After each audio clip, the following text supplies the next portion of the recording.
I've been asked a few times about using circular needles because some of our kits use them. This is what circular needles look like. They are 2 wooden needles attached by a nice pretty cable, and you would use them in any of our projects which maybe use a lot of yarn, like the baby blankets or the shawl. The reason that you might want to use these for knitting something in the flat is because if you've got a lot of stitches, it means you can run them all onto this nice long loop, and you don't have to worry about them cramming them all on to just one length of a normal straight needle. So if you think about it, you've got this huge long needle here, which allows you to have lots and lots of stitches on it.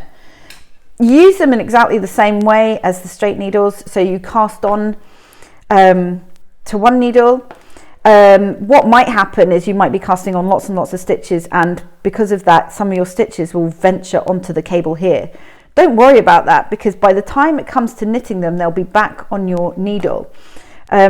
So as with normal needles, when you're knitting, once you've knitted everything onto your right hand needle, you then swap hands and then continue. So it's the same with these circular needles.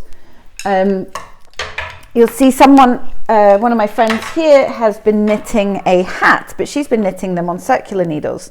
As you can see, all the stitches are currently sitting on the needle. If I was to continue this pattern, I want to knit a bit more. Hold on, here we go. So let's say I'm going to knit this next row here. I push the stitches up here.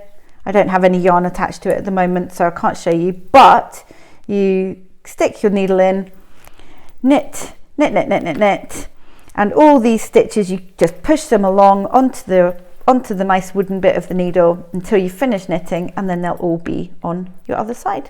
And as you can see, they sit nicely on the wire when you're not knitting them, and they are lovely and easy to use. And a lot of people actually end up just using them for all their projects as well.